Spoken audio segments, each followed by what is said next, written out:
Hi, guys, good evening, and welcome back once again to the EdWord. I'm your host, Eddie, and in tonight's video, I will be discussing what I thought of that really great episode of The Walking Dead. It just got done airing, I just finished watching it.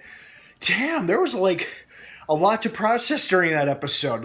I found myself feeling, well, we'll get all to that into just a minute, but before I go on, of course, please be warned, this is a spoiler filled episode review. Again, like all my review videos, this is full of spoilers. If you have not seen this episode of The Walking Dead, if you're behind by this episode or the past two episodes, do not keep watching or listening, as I will be going into spoilers. So you have been warned. That being said, let's jump right into it.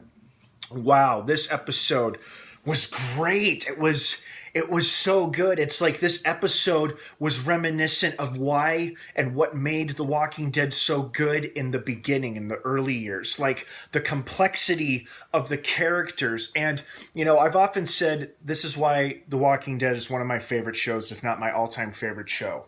Complex characters in appalling situations. And I'll give a perfect example of that. When the savior Arat went missing, I thought to myself, uh-oh, she's one of the good ones. Like, she, Laura, and Al, the guy, they're like the only three saviors keeping the other saviors at bay when it almost turned into a big fight or a riot between the saviors and the allied communities. Before things could get bad, Rick showed up on horseback and, threatened everybody to calm down. But those three kept the saviors in line. And Arat, to me, seemed like she had become one of the good ones now. Granted, we didn't know a whole lot about her character. And I remember going way back when we first met her, how much I despised her character. Like, she was one of Negan's most trusted lieutenants, super loyal to a fault. And then by the end of season 8, she's like, okay, she seems to be okay with making peace with everything. And with the past two episodes, I'm like, all right, my hatred for her is kind of diminished and she's not so bad anymore. So when she went missing, I felt intense concern for her because I'm like, shit, she's one of the few good ones, one of the few good saviors, really, really trying hard to make this fragile peace work. And now she's gone missing and she's most likely dead. And the whole time we're trying to figure out who's doing this. Now, I speculated in the last video that this might have been the first appearance of the Whisperers. However, I think we're a little far off. I'm not too far off, but we're not quite there yet with them making their on-screen debut. So when Rick noticed that Justin's body had like a small bolt hole through it that an arrow or like a thin blade could pierce or make, obviously he suspected Daryl with his crossbow and arrows, but obviously it wasn't him and whatnot. And then when Daryl and Maggie discovered that it's Cindy and a couple of the gals from Oceanside who are taking the justice into their own hands, they reveal that they're the ones who killed the missing saviors. They killed Justin. And the woman with the harpoon gun is the one who actually killed Justin because he killed her husband. So you can understand why she would be understandably upset or not liking him, and why she kind of had a pretty good reason to kill him. And now, as it's revealed, Arat, this was a big one too. Because I'm like, because during this scene, I'm like, oh man, I don't want to see Arat die. Not necessarily because I kind of like her, but because she's keeping the balance between the saviors and the other survivors. But when Sydney revealed that it was Arat who killed her brother, her 11-year-old brother, point blank range, and was smiling while doing it, I was like, oh. It's like, oh boy, how do we proceed from here? And then because it's Daryl and Maggie who discovered them and they were going to stop them, they just walked away and let the girls take care of Arat despite Arat's pleas for help.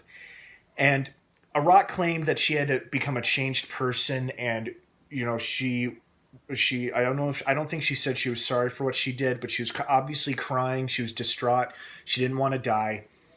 And, maybe over the past time jump between seasons 8 and 9, she has grown as a person and she's learned the error of her ways, but it doesn't matter anymore because they stabbed her through the head with what looks like one of their spears. They didn't shoot her, but they stabbed her with one of their spears. And I'm curious if Daryl and Maggie will even bother telling Rick or anybody else for that matter. Because I don't think they've told anybody, because I think the Saviors were just flat out refusing to work anymore with the Allied survivors. Like, they were refusing to work on the bridge and do other stuff because nobody could guarantee their safety. So they all left and presumably went back to the sanctuary, leaving everybody else empty-handed.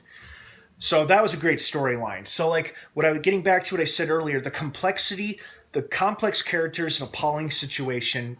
Case in point, Arat being a complex character, a savior who did unspeakable, terrible things in the past, but now had slowly transitioned into a good guy.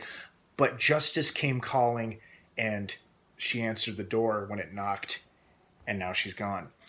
And it's like you could see both sides. You could understand why Cindy and this Oceanside girls wanted justice or revenge, and you sympathize with them, but at the same time, you don't want them to do it, but they end up doing it anyway. Because we can't do anything as the viewers. Daryl and Maggie could have done something, but they weren't about to stop somebody who had murdered an 11-year-old boy from receiving justice. So this episode was a prime example of why I love this show. Complex characters and appalling situations. And the relationships, the dynamics, the ever-changing dynamics and relationships between well-known characters that we've been with since the beginning of the show to characters that we've only known for a couple of seasons or so.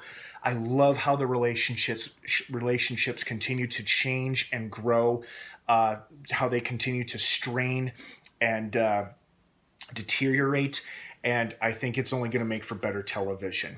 What I also loved about this episode is that we didn't get a whole lot of answers, but we got a little bit more clarity about the helicopter and what the deal with it, what Jadis Ann's connection is to the helicopter, and what exactly does she plan to do with Gabriel, and why she can't seem to let her past life go. So that was also an interesting storyline, but I mostly liked Arat's storyline, as short-lived as it was, and I am super intrigued and super excited as to what's going to happen next week. And the promo said Rick only has 2 episodes left, meaning that not next week, but the week after, episode 5 is presumably going to be Rick's final episode. So stay on your toes. So, guys, what did you think of tonight's episode? Did you like it, love it, hate it? Were you expecting more, expecting less? Please feel free to sound off down below in the comments section. I'd love to hear from everybody. As usual, you may disagree with one another, of course. We're all entitled to our own opinions, and that's fine. Just please keep it civil and be respectful. Also, don't forget to hit that subscribe button so you can stay up to date on Season 9 of The Walking Dead, airing new episodes every Sunday night on AMC. It is getting so good. Getting good, back to the good old days of the show. Thanks for watching, guys. Have a great rest of the night, and of course, until next time, may the Force be with you.